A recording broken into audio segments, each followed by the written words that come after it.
ಪ್ರಗತಿ ಚಾನಲ್ಗೆ ಆತ್ಮೀಯವಾದಂಥ ಸ್ವಾಗತ. ಇಂದಿನ ಕರ್ನಾಟಕದ ಅಡಿಕೆಯ ಬೆಲೆಯನ್ನು ನೋಡ್ಕೊಂಡು ಬರೋಕ್ಕಿಂತ ಮುಂಚೆ ಇನ್ನೂ ಯಾರು ಹೊಸದಾಗಿ ನಮ್ಮ ಯೂಟ್ಯೂಬ್ ಚಾನಲ್ನ ನೋಡ್ತಾ ಇದ್ದರೆ ಚಾನಲನ್ನು ಈಗಲೇ ತಪ್ಪದೆ ಸಬ್ಸ್ಕ್ರೈಬ್ ಆಗಿ. ಇಂದು ಕರ್ನಾಟಕದ ಪ್ರಮುಖ ಅಡಿಕೆಯ ಮಾರುಕಟ್ಟೆಯ ಧಾರಣೆಯನ್ನು ನೋಡ್ಕೊಂಡು ಬರೋಣ ಬನ್ನಿ. ಇಂದು ಸಾಗರದಲ್ಲಿ ನ್ಯೂ ರಾಶಿ ಇಡೀ ಅಡಿಕೆ ಬಂದು 53,000 ರೂಪಾಯಿವರೆಗೆ ಒಂದು ಕ್ವಿಂಟಲ್ಗೆ ಬೆಲೆಯನ್ನು ಹೊಂದಿದೆ. ಸೊರಬದಲ್ಲಿ ನ್ಯೂ ರಾಶಿ ಇಡೀ ಅಡಿಕೆ ಬಂದು 50,400. ಶಿವಮೊಗ್ಗದಲ್ಲಿ ನ್ಯೂ ರಾಶಿ ಇಡೀ ಅಡಿಕೆ ಬಂದು 48,000 ರೂಪಾಯಿವರೆಗೆ ಒಂದು ಕ್ವಿಂಟಲ್ಗೆ ಬೆಲೆಯನ್ನು ಹೊಂದಿದೆ.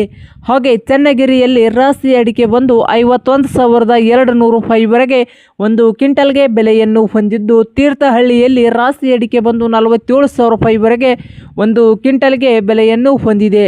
ಇಂದು ನೋಡಬಹುದಾದರೆ ಸಾಗರದಲ್ಲಿ ರಾಶಿ ಇಡೀ ಅಡಿಕೆ ಬಂದು 53,000 ರೂಪಾಯಿವರೆಗೆ ಒಂದು ಕ್ವಿಂಟಲ್ಗೆ ಬೆಲೆಯನ್ನು ಹೊಂದಿದೆ. ಹಾಗೆ ಬೆಟ್ಟೆ ಅಡಿಕೆ ಮತ್ತು ಗೊರಬಲು ಅಡಿಕೆ ಇವುಗಳ ಮಾಹಿತಿ ನೋಡ್ಕೊಂಬರೋದಾದರೆ ಇಂದು ರಾಶಿ ಅಡಿಕೆ ದಾವಣಗೆರೆಯಲ್ಲಿ 50,000 ರೂಪಾಯಿವರೆಗೆ ಒಂದು ಕ್ವಿಂಟಲ್ಗೆ ಬೆಲೆಯನ್ನು ಹೊಂದಿದೆ.